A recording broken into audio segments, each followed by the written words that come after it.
Thank you. Board members, Catherine Appleby, Area 4. I'm sorry. Welcome, Catherine. I forgot during that whole public hearing, but welcome. It's been a lot, Michelle. 4 items. I'm going to start with 7J. I know you already voted on this one, but your board governance handbook. I'm glad you were finally able to share this document with the public, but I read through all the pages and I noticed that there are some glaring pieces of information in this, specifically about what will be done if board members do not follow this document. What happens when a board member, quote, substitutes their personal judgment for the professional expertise of staff, end quote, page 7. What is the recourse for when a board member only represents part of the community or does so with a personal agenda, page 8. As a community member, how will board members be held accountable if they do not listen respectfully to all speakers at the podium, page 11. How will the board president be held accountable when she doesn't manage the flow of conversation? Page 12. Without recourses for when, not if, when the board members do not follow this handbook, then this board governance handbook is just 24 pages of empty words. Okay, so the speaker in this segment of public comment, this is for the agenda items for the Redlands Unified School District meeting for December 9th, and she has a list of 4 items she's talking about. The first one she speaks about is item 7J, and it's about the school board members handbook. She says she read the entire document and claims that she found discrepancies for the board's stated, for the board's rules and how they act, and she claims that the board is breaking its breaking its own rules by not implementing the panelists' recommendations. She says that they're also breaking their own rules when they don't manage the flow of conversation effectively.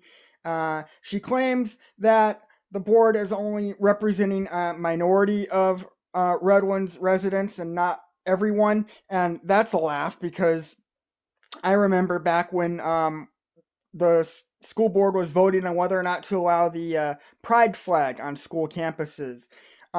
Most people are not gay, most people are not members of the LGBTQ community, and a bunch of us are actually tired of all the special treatment that the LGBT community is getting, and yet Together for Redlands is advocating for keeping the pride flag on school campuses, et cetera, et cetera. They were only advocating for a minority of Redlands residents, and board members Ayala Quintaro and Vice President Patty Holohan are only advocating for a minority of residents, even though they pretend to be representing everybody. So that's a laugh. Yeah.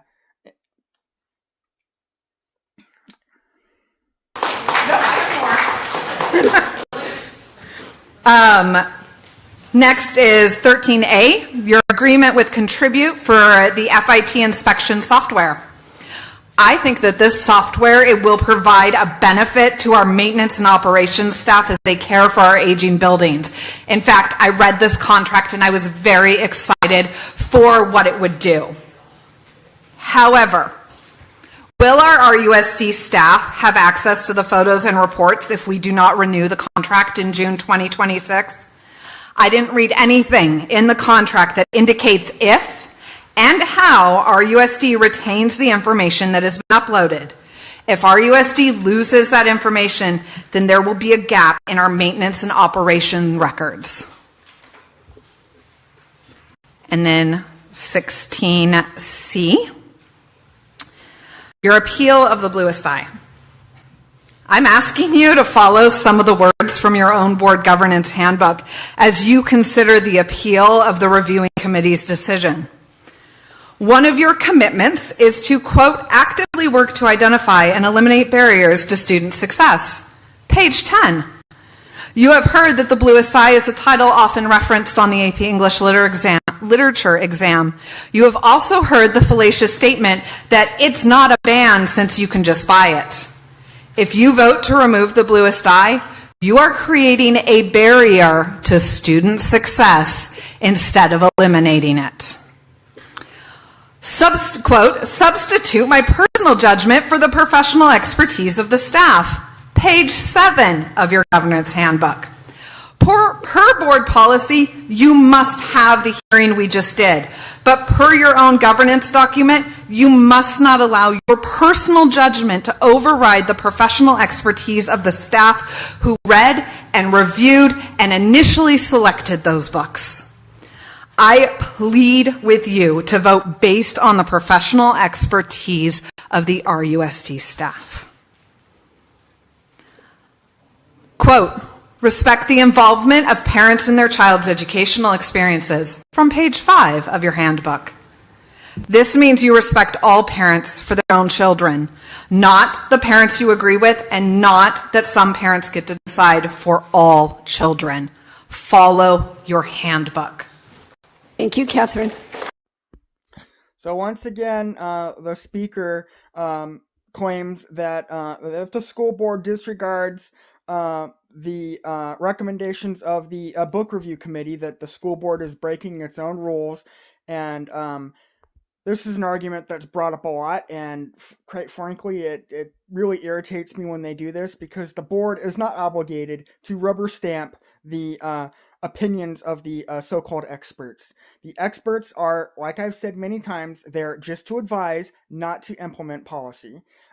She also claims that the school board members, well, she's only meant, we all know who she's talking about. She's only referring to board president Michelle Rendler, board members Candy Olson and Jeanette Wilson. She claims that they only listen to a few Redlands Unified School District parents, and not every parent, and they only listen to the ones that she alleges they only listen to the ones that they agree with and like, and not the ones that they disagree with.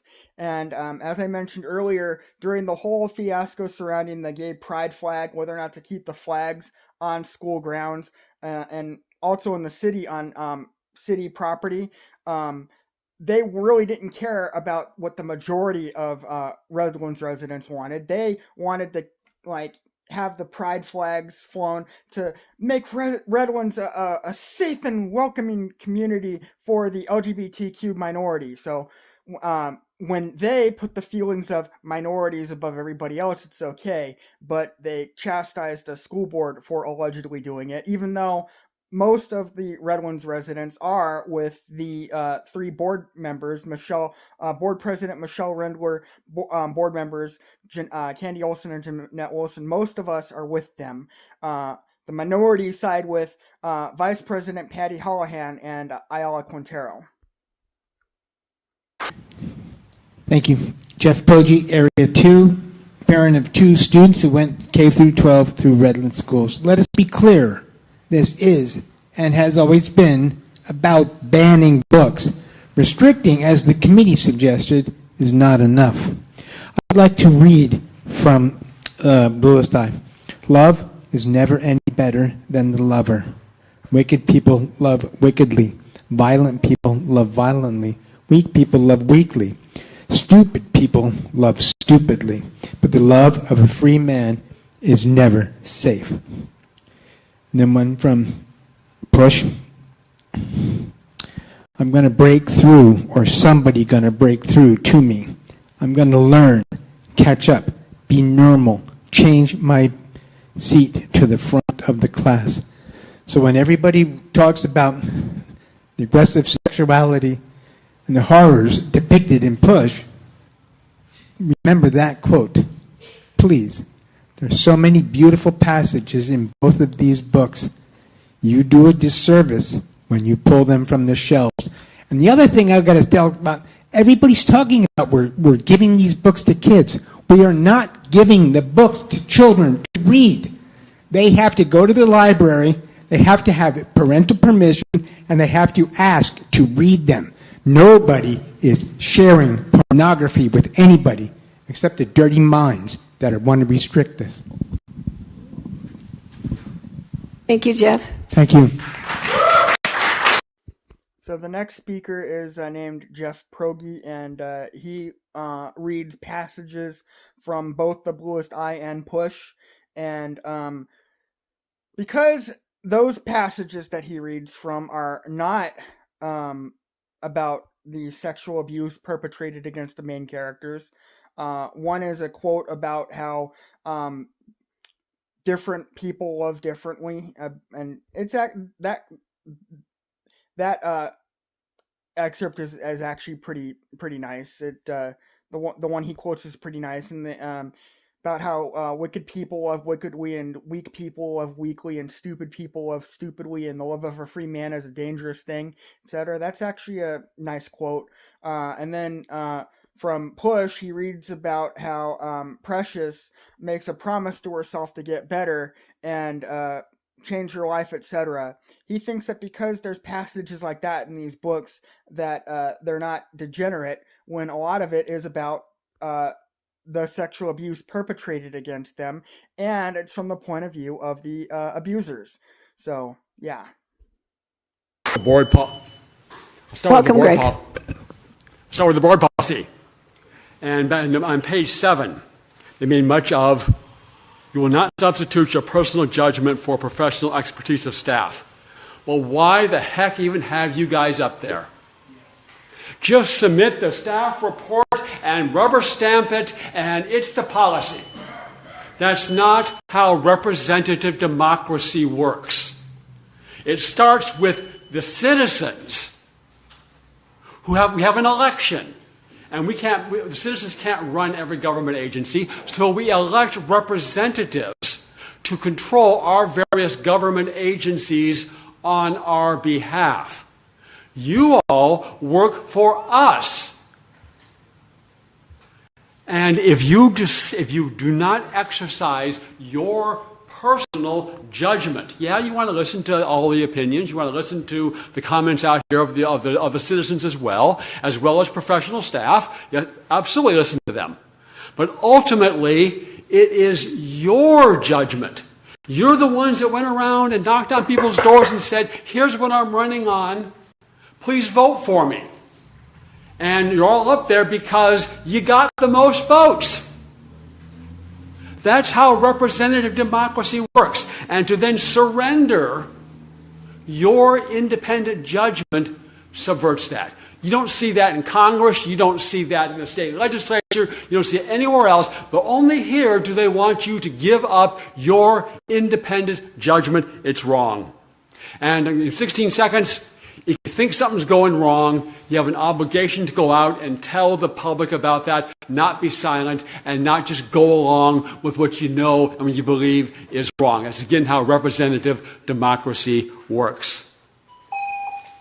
So the next speaker is Greg Britton, and he brings up how a bunch of these speakers from Together for Redlands are bringing up school board policy about how they can't disregard recommendations by the so-called experts that they hire to advise them on policy, and they have to, according to the handbook, as per what these people from Together for Redlands say, they can't utilize their own personal judgment. They have to go by the expertise of the so-called experts and whatever. And Greg Britton calls them out and says that, well, if the school board operated that way, then what would the point of them even existing be? They'd just be a rubber stamp for the unelected, unaccountable bureaucrats that are supposed to be subordinate to them. And he's right about that. This is stupid. What the Together for Redlands group wants the school board to do, to just rubber stamp policy when the experts that they hire to advise on policy, not to implement policy, but to advise, the Together for Redlands group wants the school board just to rubber stamp what the experts say should be done. And no, that's stupid. The school board can decide to implement the suggestions or not. And if the school board disregards the suggestions, boo-hoo, so sad, too bad. The books are just one example, these specific books, of a much larger trend. And we see this trend all across the country. And 2 minutes isn't enough to really time to what's behind this trend. But it is to sexualize children. Part of it's in the government-run schools, but by giving this material, exposing the children to it. It's called the mere exposure effect. So when you see it once, you see it twice, you hear it 3 times, 4 times. Then when you actually see it again, maybe in real life, when the child's sex predator contacts the child through the internet, it's no big deal. I've already read about all those words, about all those different kinds of acts 5 times in school. Now, do you get it elsewhere? Do you get it on the phones? Do you get it in the media? All those things, yes, that's all true. But we don't control all of those things. To then throw up our hands and say, well, okay, well, because I can't control what's on the phones, I can't control what's on the internet, I'm not going to do anything in what's in my area of control, and that makes absolutely no sense. This is your area. Parents entrust their children to you, all of the parents. These books may be good, they may not be good. Parents can buy their books. We can't control what parents buy for their children at home and what books they read. And once you turn 18, you can buy and read any book you want to as an adult. But we give protection to children, like in movies. You put an NC-17 movie out there, children can't see that, even with a parent. That's not banning movies. It is a recognition that children's brains are not as well developed and cannot handle some of these things as well as an adult. And when they're in the schools, we are trusting you to do the right thing and protect them. Thank you. Good. His next comment, Greg Britton accuses the people who are in support of books like Push and the Bluest Eye of wanting to sexualize children. And he also brings up their argument that since kids can see sexual content on their phones, their tablets, computers, on television, even when they're not in school, that the school board shouldn't be so concerned about restricting access to books that have it.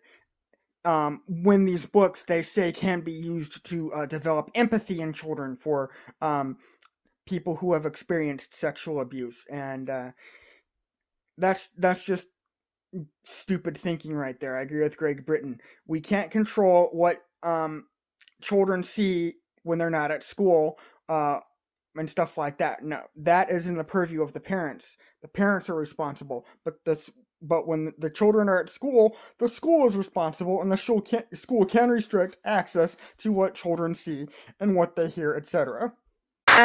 Talking about Push. Push also matters for another reason. Sapphire is a Black author writing honestly about the aspects of a Black experience. Of poverty, racism, family trauma, and survival. Silencing that story means silencing voices and truths that students deserve access to. When we ban books by Black authors, by LGBTQ authors, or authors of color, we narrow students' understanding of the world and of themselves. Book bans do not keep kids safe. They keep kids uninformed. They keep kids vulnerable. Our students deserve truth, representation, and access to literature that may help them recognize abuse, build empathy, and understand perspectives beyond their own. This is actually a waste of our district's resources. I remember during a workshop earlier this year, it was stated that the reviews that happened in 2022 cost our district $20,000. I'm really curious how much this has cost our district right now, and how much all of these meetings, when we're going to go over book after book after book, are going to cost our district. That's real money that's being taken out of our classrooms. And then also, I'd like to address something else along with that book. I put in a public records request for information as to who challenged these 2 books, because if we're going to upend students' access to literature, the community deserves transparency. Instead of receiving the information within the allotted time limit, I was given an extension. And let's be honest, the timing is very convenient. That extension pushes the release of information until after this meeting, after tonight's votes, when the damage is already done. Why should the community trust a process that hides basic information until decisions are already made? Transparency shouldn't come only when it's politically convenient. The next speaker is Trisha Keeling. She has spoken before, and she's talking about the book Push, and she claims that the book is important because it is talking about the Black experience. I believe she says a Black experience, because if she said the, that could be problematic, because not all Black people have the same experience. But she says a Black experience, and she once again makes the claim that these books are only being challenged because the characters are Black and the authors are Black women, and that is just ridiculous. The race and sex of the authors is incidental. The fact that the stories are about Black girls is also incidental. We don't care about that. We care about the extreme sexual content and the violent graphical nature of what is in it. That's what we care about. But they keep making it about race and sex and all this other nonsense. And she also claims that if we remove books like Push and The Bluest Eye, we remove the ability of students to develop empathy and stuff like that. We can talk about real life cases without having them read pornographic literature like this. Yes, it is pornographic. Thank you. Now on to The Bluest Eye.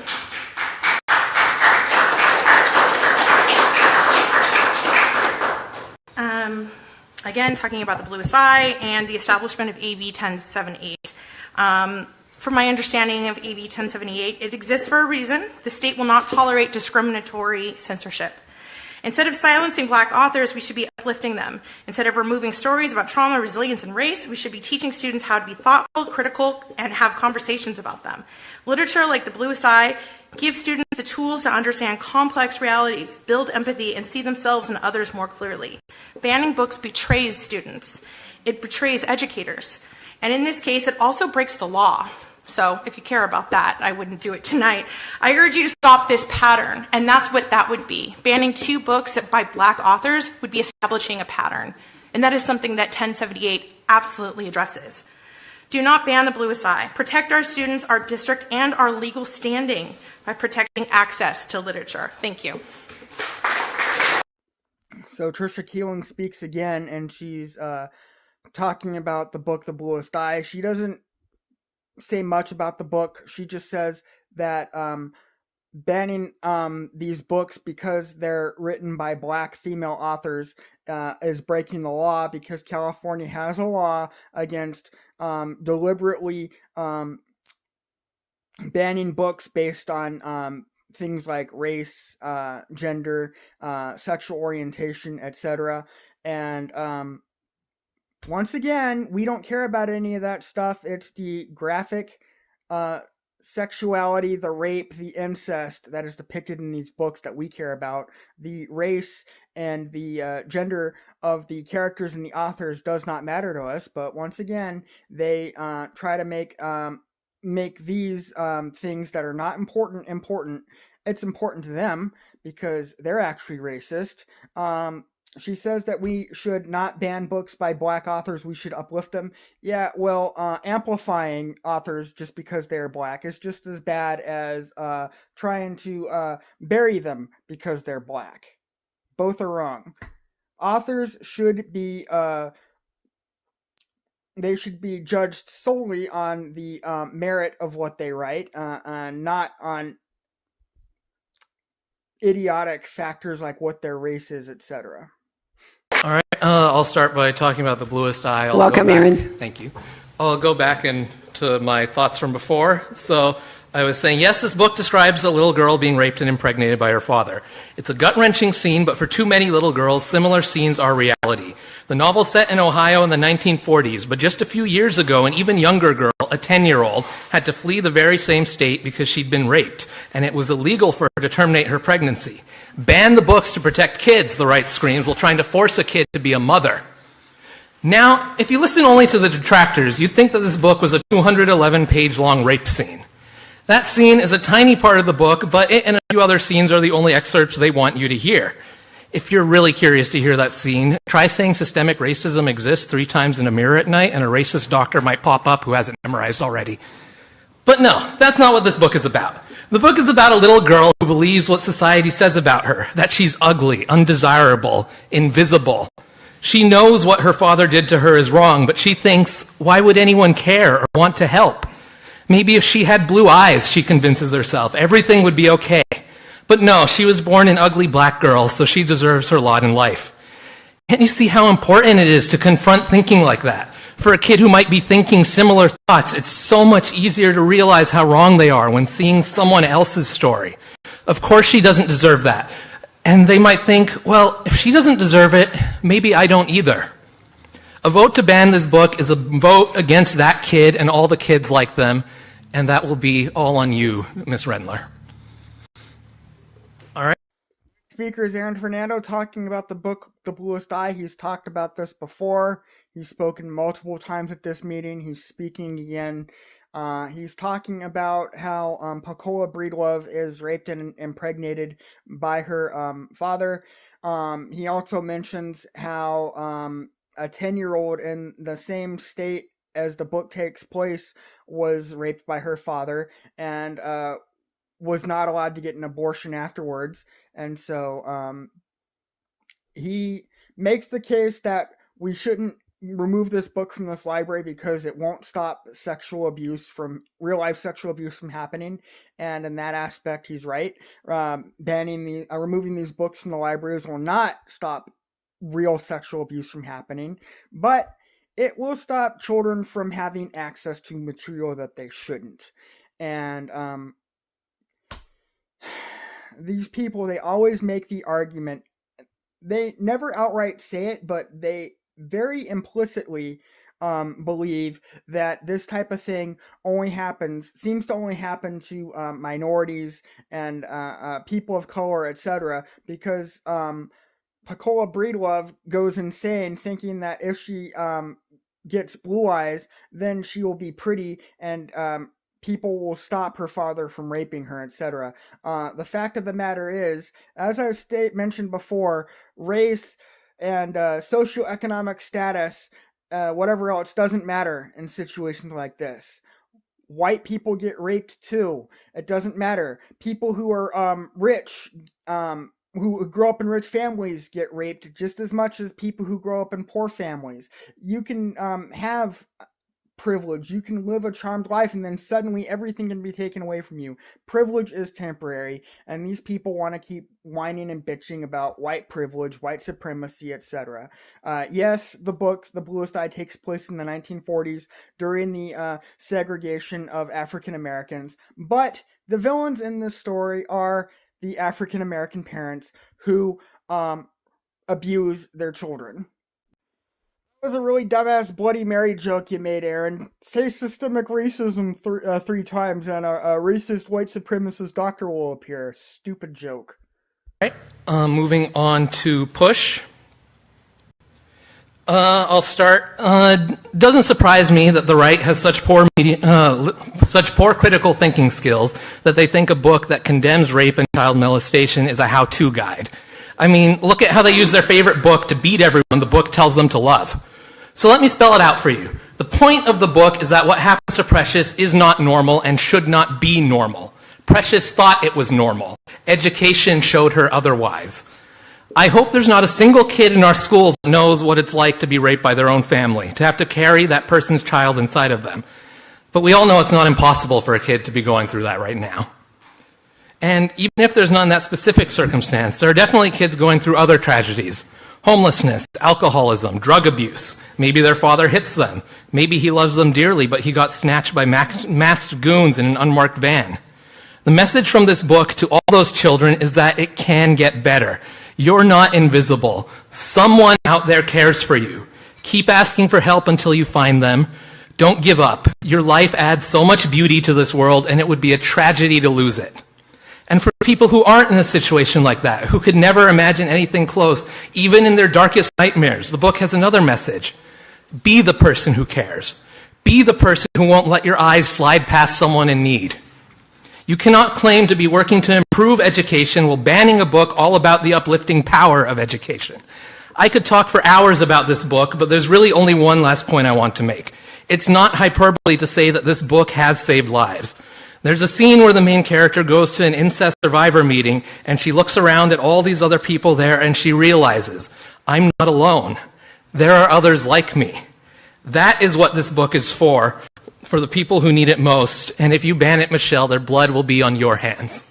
Thank you, Aaron. Next talks about the book Push, and he brings up the Bible and makes a stupid joke about how the right, which not everyone on the right are Christians, but he seems to think that everybody on the right are Christians, but he seems to he brings up the Bible and says that the right has poor reading comprehension because even though the Bible tells Christians to love, that we use it to beat up people that we don't like, etc. Blah blah blah.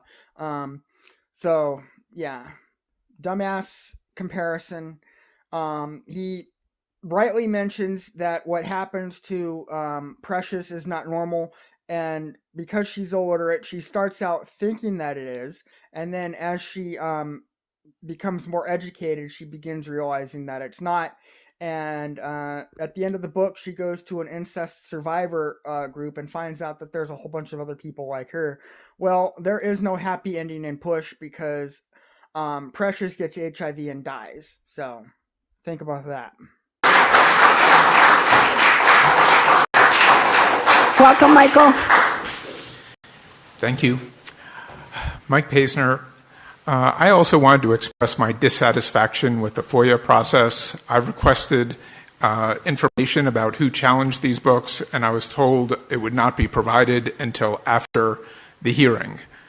The challenge is public information, and I do not agree that that should be withheld until after the hearing. You need to comply with the law. And speaking of the law, that 1078 prohibiting banning books based on certain groups, it should be noted that 2 members of this board are already documented as saying they need to pass this policy in order to prevent the normalization of LGBTQ. Those 2 members were corresponding with leaders of the ARC Church. It specifies what their intent of the book policy you're currently working with is. It seems pretty obvious that since that information became public, they decided to pivot. Well, we can't explicitly ban LGBTQ because our intent has been documented, and now suddenly it's 2 books written by black authors about black characters. The good news is I don't have to call my lawyers about this because this is going to be enforced by the state superintendent and the attorney general, which is already breathing down your neck. Please keep that in mind as you go through these book bans. You're going to have to face consequences if you break the law. Thank you. Another idiot, Michael Paisner. He's spoken before and he's speaking again now, but he once again makes the argument that the school board is only going after these books because they were written by black authors and by black women, and the characters are black girls. And he also mentions how Candy Olson and Jeanette Wilson, their correspondence with the ARC Church was somehow gotten a hold of, and they were talking about how they wanted to make sure that LGBTQ content was kept out of the school in violation of California's law about banning material written explicitly because the creators of said material are minorities or LGBTQ, etc. I'm really tired of this. I'm tired of the protections that these people get. Oh, I'm black, so you can't do this against me, or I'm LGBTQ. You have to give me special treatment. You can't do this to me. Blah blah blah. Tired of this nonsense that we afford to people based on their skin color and their their sexual orientation, gender identity, etc. Tired of it. Nobody should be allowed to get nobody should be treated any differently because of their race, and certainly not because of their chosen sexual orientation. And yes, sexual orientation is a choice. If it isn't, why are trans women, i.e. men, trying to force straight men to get in relationships with them? Think about that. Isner and a couple other people also have said that they submitted Freedom of Information requests. They want to know who challenged these books, and there's only one reason why they want to know that, because they want to target these people for retribution. That's what I think. So they're chastising the school board for not giving them this information until after the board votes. Oh well. To be clear, I believe in the importance of literature, the value of diverse voices, and the need for students to encounter challenging ideas as they grow. However, I have serious concerns about the books Push and The Bluest Eye, accessible to school-aged children. These novels contain graphic depictions of sexual violence, incest, explicit sexual acts, and extreme trauma. These scenes are not merely implied, they are described in detail. While these works may have literary and historical value for the mature readers, the nature and intensity of the content raises legitimate questions about developmental readiness and emotional safety for students. As parents and educators, we have a responsibility to ensure that what we place in front of students is not only educational, but also age appropriate. Children are still forming their understanding of boundaries, relationships, and personal safety. Graphic depictions of trauma, especially sexual trauma, can be confusing, disturbing, and emotionally harmful. The fact that these issues exist in the real world does not automatically make every depiction suitable for all age groups. Additionally, many families in our community hold cultural, moral, or religious values that give them legitimate concerns about exposing children to explicit sexual content, regardless of the book's literary reputation. Parents should have the right to guide their children through these sensitive topics at a time and in a manner they believe is appropriate. My request is not to erase these books or deny their existence. Instead, I ask the board to consider providing alternatives that address similar issues: identity, race, resilience, without exposing students to explicit or graphic content. We can respect literature without sacrificing the emotional well-being of children. Protecting children from content they are not prepared to process is not censorship. Thank you, Val. The next speaker is Valerie Tabor, and she is against the books Push and The Bluest Eye, although she tries to temper that, saying that she is all for diverse voices and stuff like that. So anyway, what she has to say is, I agree with what she has to say. We can talk about subjects that are in these books without exposing kids to like the most explicit, obscene content. Valerie. Welcome, Jermaine. Thank you. I just want to clarify a couple of things for people regarding these two books and regarding this policy. There is a process in place for parental rights where they can opt their children out of these books. So the statements being made that we're pushing these books down the kids' throats are completely inaccurate. So why we would ban these books when we already have the process in place where I, as a parent, can opt my children out if I choose. I don't want you or any of these parents to opt my children out of what I want them to read. And as far as my being a white woman up here speaking, I have 4 grandchildren, none of which are white. They are Korean, they are mixed, and they are black.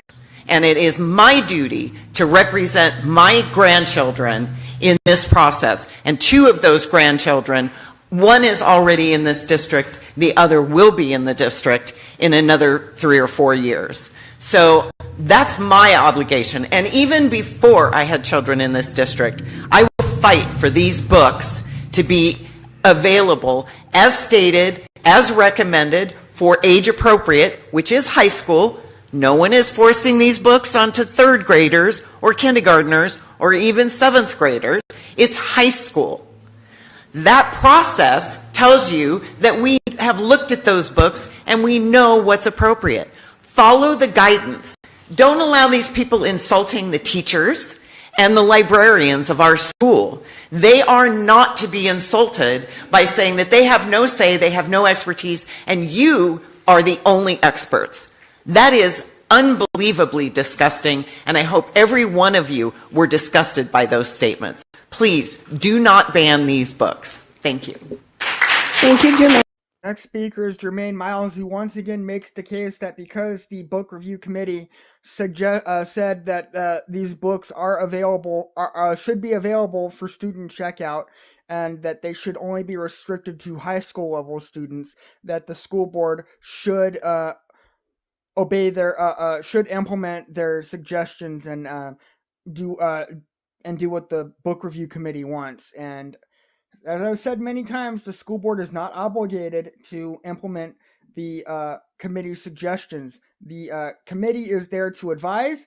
The committee is not there to implement policy. She also, for some reason, mentions how she's white, but she has 4 grandchildren, some of whom are Korean, others are black, and others are biracial. And why is this important? Why do these people constantly bring up race? Yes. Okay, perfect. So I've been hearing a couple times tonight, just buy it on Amazon. Wow, that's privilege right there, honestly. I worked with students that are McKinney-Vento. That, for those of you that don't know, that's homeless. I work with foster youth. I work with students from all backgrounds. And for you to say, for a student that doesn't even have a credit card or $1 to their name, to go and buy it on Amazon is absolutely disgusting to me. That's privilege right there. That's someone who is not aware of the fact that many of my students that come to school every day, the only thing that they have in their bellies is whatever they received at school the day before, or from support services, or in a to-go bag, right? That's privilege. And for those of you up here right now, respectfully, there is not a single, and you know what, maybe I'm assuming, so I will correct myself on this, but based on what I see right now, there is not a single African-American person on this board right now. And we're just discussing 2 books, both by African-American authors. Shame on you. And also, we're going against the wish of the panel that y'all just put into effect. We were fine with your policy to have people opt things out. Okay, well now it's time for the panel. The panel's here, and the panel determined that these books were fine for limited access. So why are we not listening to the panel? Why are we not listening to what the community wanted? I thought the community wanted a panel, right? So let's have that panel. Let's listen to those experts. I don't believe that any of you, respectfully, even the people that I love up here, none of you are qualified to be looking at these books. Quite frankly, you don't even know what the word tidal wave is, which is the resource that we use to see if a book is even appropriate or not to put in the classroom. If you don't know what tidal wave is, you don't belong on this panel right here, telling me whether or not this book belongs in the classroom or not. Speaker is Mark Laird, and he goes into a rant and rave about how everybody who says that these books aren't being banned because you can get them off of Amazon or whatever. He claims that they are privileged and out of touch with reality. And he talks about how like a bunch of the students he works with are food insecure and they don't get anything to eat except what they have at school or what they get from social services or whatever. And he also mentions how plenty of students are homeless or whatever. And if a student is homeless, then they have bigger problems than whether or not these books are removed from school libraries. That's just all I have to say. And he also For whatever reason, these people love bringing up race. He mentions that none of the board members are African American. And why is that important? I mean, an African American could get on the board if they get elected, but the fact that none of the board members are African American is not important. None of the board members are men. It's all, most of the board members are white women, and there's one Hispanic woman up there. So, there's no men up there. Well, the superintendent is a man, and some of the administrative assistants to the board are men, but none of the board members themselves are men. So, this is ridiculous. These people irritate me. Toni Morrison. And you know what? Both of these books touch on sexual abuse, yes. And as a victim of sexual abuse myself, I found myself in books like this, right? Should I even have to be up here right now speaking to that? No. In fact, it's aggravating me right now that I'm here. Yeah. I have so many other places I'd rather be right now. But here I am yet again at one of these meetings. And honestly, it's because Toni Morrison, AP Lit. I took AP Lit. And you know what I read in AP Lit? Even The Color Purple. The Color Purple, African-American author. A book about childhood sexual abuse. You know what? Guess what? I read it in high school. I wrote my AP Lit paper. I changed as a human being. I got a good grade on my AP Lit paper. And I now remember that book forever. So, why are we banning AP Lit curriculum? Anyone want to speak to that? We gotten no answers. If once again, the panel that you have put into effect has said that this curriculum is okay, then why are we banning it? Limiting access? Understandable. Not every book for every child at every age, right? But none of the content in this book is pornography. You know how I know that? Once again, I go to Tidal Wave, the resource we use to see if a book is appropriate in an educational setting, right? And it would let me know if we had erotica. It would let me know if this was pornography. None of the learning objectives from any of this material falls into that realm. If you find childhood sexual abuse to be pornography, that is your problem and disgusting, and you are hurting children by blocking access to books that will allow them to either understand what they've been through or see who they are. Mark Laird speaks again, and he talks about the bluest eye, and he mentions that he is a victim of child sexual abuse and that he saw himself in that book when he read it. And these people, they always talk about how it's important to uplift minority authors and stuff like that, uplift their books, because minority students need to be able to read them so that they can see themselves represented. And I guess he's proof, and other people who are not, a lot of these people have already said this, but they always say, I'm not black, but I'm also a victim of sexual abuse. Again, race is not important, and you can see yourself in a character who actually isn't like you at all, but you can still see yourself or see similarities. So these people undercut their own arguments. And he says that the book should be restricted, which is what the book review committee suggested, but they want to keep it in the libraries, and the school board is deciding whether or not to just restrict the books or to remove them. And once again, the school board is not obligated to implement suggestions by the experts. Experts are only there to advise, not to make policy. Good evening. My name is Nalea Miller. I serve as president of our high school's Black Student Union. I'm here because banning books is not only harmful, it's dangerous. Books give us the power to learn about our history, our culture, and the voices that shape the world we live in. When a district chooses to remove books, especially those written by Black authors and other marginalized communities, it sends a message that our stories don't matter, that our existence should be erased, and that is something we cannot and will not accept. Education is supposed to prepare us for the real world. How can we understand society and the mistakes, the victories, the struggles if we are denied the truth? We deserve the opportunity to read, to think, to question, and to build a better future. Tonight I'm asking you to trust your librarians and your students. Trust our voices. Do not take away the tools that help us grow into informed, empathetic, and empowered young adults. Do not ban these books, because when you silence our stories, you silence our people, and our voices deserve to be heard. The second is Kaya Anthony. Hello, my name is Kaya Anthony. I'm a senior in the RUSD district, also a BSU president. I'm speaking today because I do not support banning The Bluest Eye by Toni Morrison. This book is not harmful, it's honest. It tells stories about trauma, racism, abuse, and survival that are real for many students and families. Removing this book does not protect students, it erases experiences some are already living. As a black student, I rarely see myself represented in what we read here in this district, and when black stories finally appear, they are the first ones for removal. This sends a message that our voices are too uncomfortable to be heard. Literature is supposed to challenge us, teach us empathy, and start conversations, not hide the truth because it makes adults uncomfortable.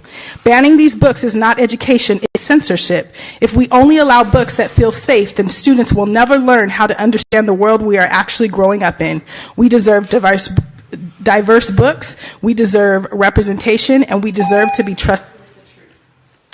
The next speaker is named Elise Klauser, and she reads two statements from high school students who were not present.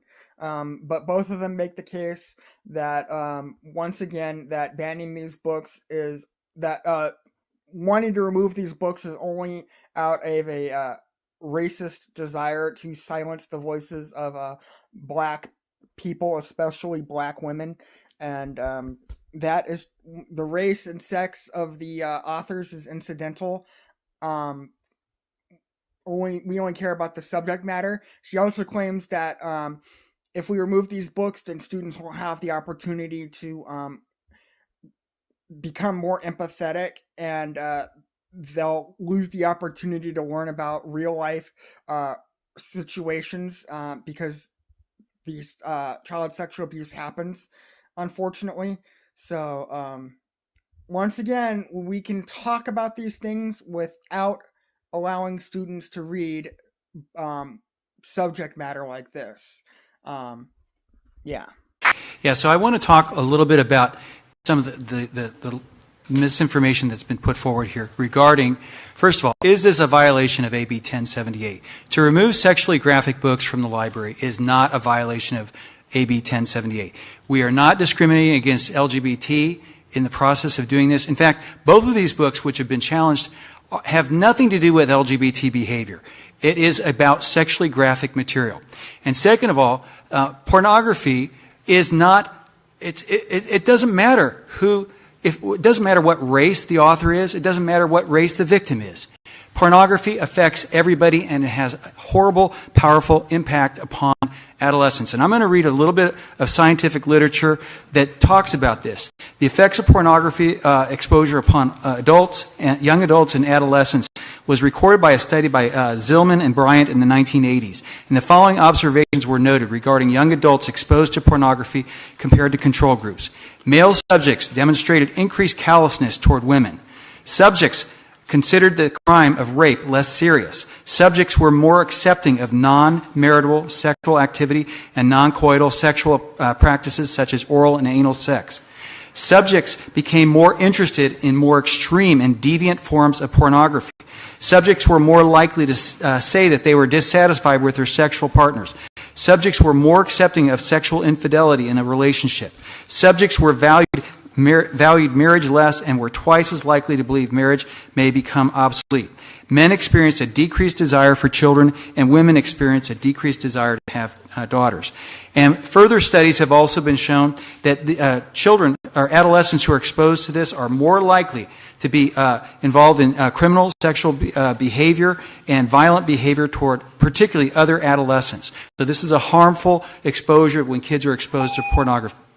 So the next person to speak is Dale Broom, and he talks about how every member, a bunch of members of Together for Redlands who speak against removing the Bluest Eye and Push from school libraries mention that doing so is a violation of AB 1078, and Dale says that it's not, and I agree with him. The race and gender of the authors is incidental. It does not matter to us. What matters is the content of these books. And he also talks about how a study on pornographic usage led to participants thinking that rape was okay, that it also caused a decrease in desire for children in both male and female participants, and children who view pornography are more likely to grow up and commit crimes, especially sexual in nature. So the second thing that I wanted to discuss regarding these books, the Bluest Eye and Push, is, first of all, restricting access to these books is not sufficient. Just because a few parents think that the books are acceptable reading material does not mean that we should shelve those books on our libraries. Just because some parents allow their teens to smoke weed does not mean that we should allow them to smoke weed in schools. Okay? Also, I want to bring up the fact that the rubric that was used to score these books, if you look at the rubric scores that were given for these two major categories of sexually explicit material and depiction of sexual violence, each of those people who reviewed these books gave it a 4 or 5, the highest being 5. Okay, these really had very sexually graphic material and depicted sexual violence. But in the overall scheme of scoring this, they downplayed those by giving lower scores for some of the other items which were much more subjective, including contextual purpose, age suitability, potential negative impact on students. These are very highly subjective. And what I'd like to say is it does not matter that about the subjective material. What matters is there sexually explicit material in the book? Okay, when a district attorney is prosecuting somebody for possession, sale of, or production of child porn, they don't sit around and debate the artistic merits or the contextual purpose or the intent or the age suitability of the material. That what matters is there sexually explicit material involving children? And that's what they prosecute on, not on the subjective of things. And I think when we look at these books, we need to look at the criteria. Is there sexually explicit material, and is there sexual violence? And if so, those books should be removed from the library. Thank you. Thank you, Bill. Room speaks again, and he says that restricting access to books like Push and the Bluest Eye, but keeping them on school library shelves is not enough. They must be removed entirely. And he's didn't get all of what he wanted, because one of the books, The Bluest Eye, is still available in school libraries, although it is restricted to only students 18 or over the age of 18, and they still have to get written legal permission. So I wonder how he feels about that. But he says that the rubrics used to grade the content of these books wasn't designed properly, and that the people using these rubrics, even though they graded the content on a high level, they graded the other areas of, like, whether or not it would harm children, whether or not it was age appropriate, or etc., much lower than they should have. And he says that subjective criteria should not be used, only criteria about what is in the book itself. That should only be used to decide whether a book is appropriate to be in school libraries. Hello, Michelle. You might recognize me, although this is my first time speaking. But here I go.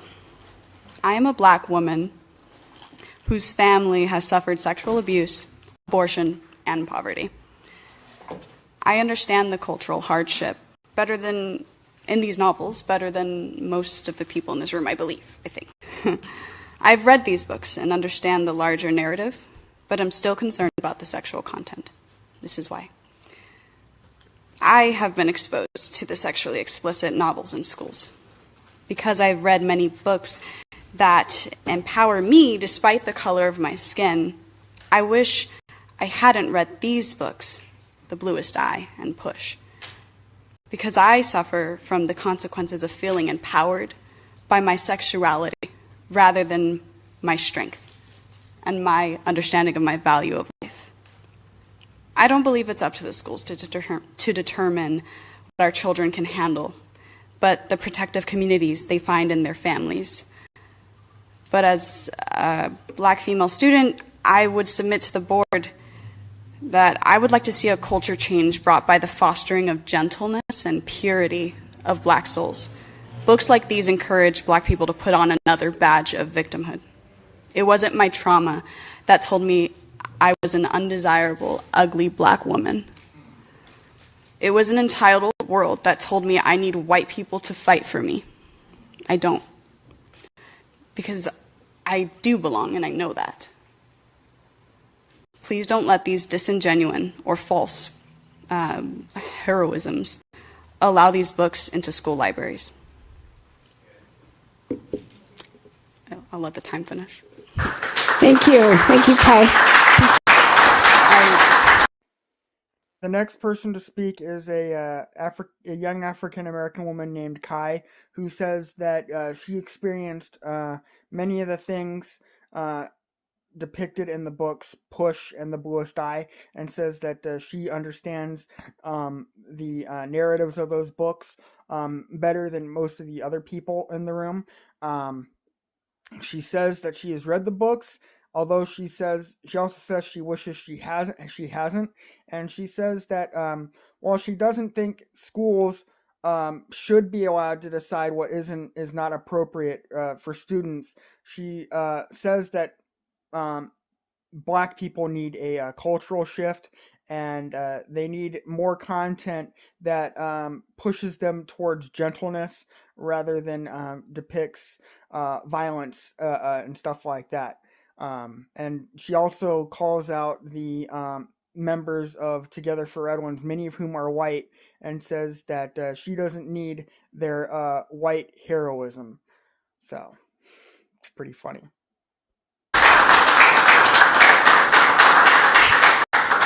I did submit 2 requests. So. Oh, okay. I guess with the rest of my time, I would just submit to everyone here. I understand you're in. Yeah. What's your agenda item you're talking on now? So the second is 16D. But it's still referring to both the books. And speak to the board. Okay. Thank you. I understand the argument, and as well as the foundation of those who would disagree with me. I would just say that as someone who's gone through the school system, now out, my experience speaks against what is being said here. I don't think that because the novels were written by Black women, that means that that story defines how we view all Black people. Not even my story, not even my perspective. It is just a new one that I hope that you consider. But I think it should be said, and that you should consider that the idea of these are novels written by Black women, that doesn't mean anything, because whether they're written by Black women or white men, if it's true, it's true. If it's false, it's false. I just don't want to see any more students sexualized the way that I was. Thank you. Thank you. Kai speaks again, and she says that the race and gender of the authors of these books doesn't matter, and I agree with that. It doesn't. She says that the race of authors and their biological sex or whatever doesn't matter. All that matters is what they write about and whether or not it's true. And well, these books are fictional, so they're not true. They are talking about things that really happen, but she says that these books should not be considered the universal Black experience, and a lot of these speakers from Together for Redlands seem to be implying that, and Kai noticed it just as I have. She says that these books should not be used as a rubric to measure the universal Black experience. They are just a perspective of an experience. And she says that she doesn't want to see other students sexualized like she was. She didn't go into detail about what happened to her. Anyway. Welcome back, Alicia. Thank you. I don't want anyone's voice to be silenced. I don't want any person's experience to go unnoticed, and I don't think anybody should feel invisible. And everyone's voice matters. But by eliminating books like these, we're trying to make ourselves more comfortable with what our kids bring home or the questions that our kids ask us, instead of being willing to answer the hard questions, or instead of maybe to be willing to do the research ourselves. If I didn't know of something, my sibling was killed tragically a couple years ago. They were identified as non-binary. And whenever I had a question about their lifestyle, or when my kids came to me and they asked me what a definition of something was, and I didn't know, I had no problem calling Sam and asking him, hey, what's a peeble? Or if you're not an aunt or an uncle, what do the kids call you? And by not giving light to our children to be okay asking us those hard questions, then we're pervasing childhood by not allowing them to grow up. And I want to know, what age is it appropriate? At what age is someone's experience okay for the rest of the world to know about, or just kids their own age? If the only rescue any child has is through a book, and you're going to ban it, shame on you. Thank you, Alicia. So the next speaker is Alicia Hester, and in her statement, she brings up how she had a sibling who she says was non-binary who was killed. I don't know exactly when that happened or what happened to them, but she said that when she came across something regarding her siblings' lifestyle that confused her, she would talk to them about it. And one of the things she mentioned was, what should my kids call you if you're not an aunt or an uncle? And she brings up the idea of non-binaryism or whatever, transgenderism. And I just gotta say that we should not allow stuff like this. Men are men, women are women, boys are boys, girls are girls, and anybody who wants to, who thinks that they are the opposite sex or wants to be neither or, those people have mental issues, and they should receive some kind of treatment. Welcome back, Valerie. Thank you. I wanted to speak about the lack of transparency with this. I want to echo what Michael Paisner and Tricia Keeling had mentioned, which is that if people are FOIAing information, it should be provided. You should not be delaying it. And much like all the other committees are available for the public to know who is on the committee, who has been selected, who filed the complaints, why isn't that part of the documents that are provided to the public for your public hearing? Because I do think it matters who is submitting the complaints. Is this someone who is a parent who is part of the community of these schools, or is this someone who has submitted it on behalf of an organization, as we know in 2022, 2023, was Awaken Redlands? And that's not to say that Awaken Redlands can't do that. I think that organizations, sure, they can file those complaints. But we should be allowed to know the information. And if you are going to have public hearings, I don't think a pop-up on your website and an announcement in your agenda is enough. I don't think it's sufficient. You have an entire Parent Square app that you can send out notifications instantly. Why wasn't there a notification sent out about the public hearings? Why not? I think that if you're going to talk about transparency and you're going to talk about doing the benefit of the good for the community, you need to be more transparent and upfront. And people who participate in these committees should know that they are going to be known to the community, because that creates trust. The transparency creates trust, and you're not creating trust right now. Thanks. Thank you, Valerie.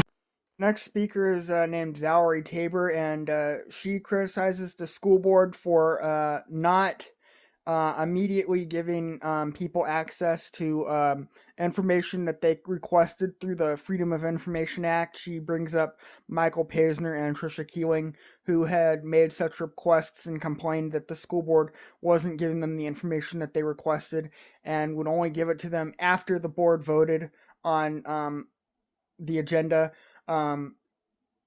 She also says that the committee members should be made available to the public, and whoever filed complaints against these books should be made available to the public. That information should be made available to the public. So, yeah. Welcome, Chris.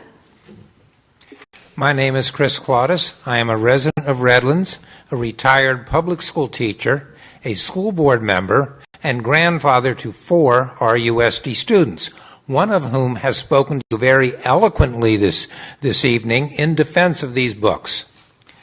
The banning of these books is an act of unapologetic racism. You are directly attacking what it means to be black and white America. There are numerous books on this subject, but I guess if you can ban enough of them, you can make the black students feel invisible. This is not what you're supposed to be doing. You are here to educate. You are not here to indoctrinate. The black students have as much a right to a real education as does anyone, and for you to say that they have to tag along with the whites and are not allowed to have their own experience is just awful. You need to respect all your students. You do not want to marginalize any of them, and if their reality is any of these things portrayed in these books, they have a right to confront that reality. You're way out of line trying to tell these people, if we pretend this doesn't exist, it won't exist. That is just crazy. Thank you. Thank you, Chris. So the next speaker is named Chris Claudus. He's an elderly man. He immediately lists off his credentials. He's a longtime Redlands resident. He's a former school teacher, former board member, grandfather to 4 Redlands school district students.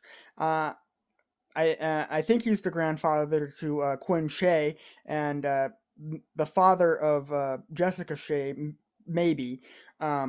Anyway, he states that the only reason people want these books removed from libraries is because of racism, and that doing so is a way to try and remove the black experience. And these people, they always bring up race. It's just ridiculous how often they bring race up. Race is not important. It is not.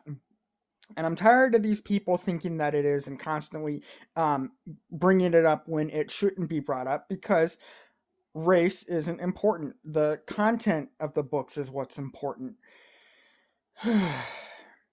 Anyway, he says that we're silencing black voices by removing these books, and no, we're not. We're not silencing anybody's voice. I wanted to speak on item 13J. This is the item that's basically to approve school resource officer services. I feel it is vital to approve this right now, and to explain why, I wish to read the social media comments of Joshua Hall, a regular meeting attendee. While these are selections, I am only removing the profanity. Everything else is in its entirety. Hall states, "We are going to have to get our hands bloody eventually with the blood of the political oligarchs and criminal foreign invaders. There's just no way we can survive." What does that have to do with security and safety? Security. Yeah. I will get to it. But it's a public... Yes, but it's because somebody like this is quite violent, and the words that he uses are being used against certain minority groups. And the thing is that he's coming here to these meetings, and we should be allowed to speak on the issues of security as they relating to racism, prejudice, and violent rhetoric. And can you keep the names out of your speech, please? Okay. I do want to point out that this was not part of the things that we had said at the beginning, and I do think it is important to bring up those names, because it's important for people to be informed about it for their own personal safety. I just want to clarify. We made a statement, President Rendler made a statement about Students. About coming up to speak and being very clear that you are speaking to the board. If you want to Yes. talk about safety, I think Yes. that's highly appropriate. Mhm. If you want to talk about specific public members who you feel threaten that safety, Mhm. that I think speaking in generalizations like that is okay. Being specific with names is not okay. That's all we're trying to say is you can continue but leave names out of it and just say public member as a suggestion. Okay. Can I? Is it all right if I read the comment, though? Okay. We are going to have to get our hands bloody eventually with the blood of the political oligarchs, criminal foreign invaders. There's just no way we can survive. I can hear it from the Christian boomers now. That's not loving or Christ-like. Who cares?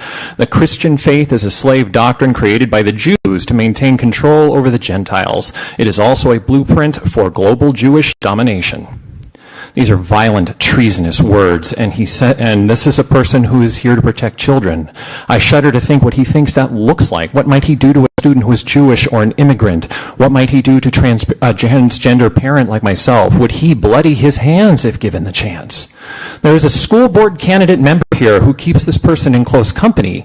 How safe is he? Does he endorse these views, condone them? Is he even possibly responsible for them? Would he bloody his hands if given such an opportunity? The board has made it clear, even right now, that they find it appropriate for these people to be around our children. They feel it is appropriate that they remain anonymous. If they refuse to ban them for the persistent threat that they pose, the least they can do is to ensure the district work with law enforcement to keep our kids safe. Thank you, B.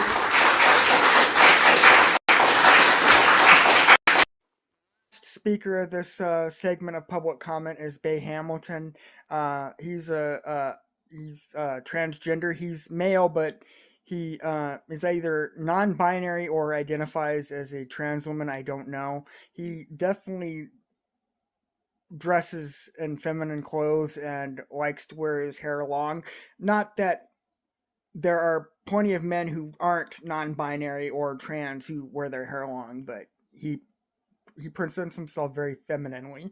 Anyway, he brings up comments that he says are from my brother Joshua Hall on social media. He reads them out, and then the school board says that he can't use names.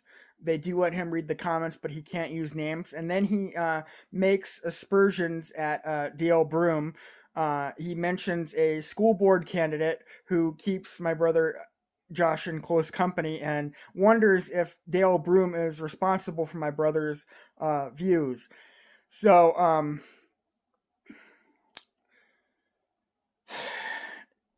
he took offense at what he says are comments, social media comments from my brother. He says that like my brother is being violent towards minorities and people of color, etc. And I just want to point out that there are many instances where corporations and the government have taken shots at white people. Coca-Cola recently just got into trouble for telling its employees to be less white.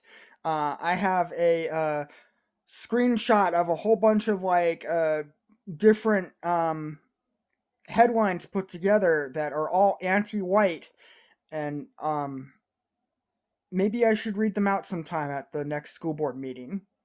So, this is the end of this segment of public comment.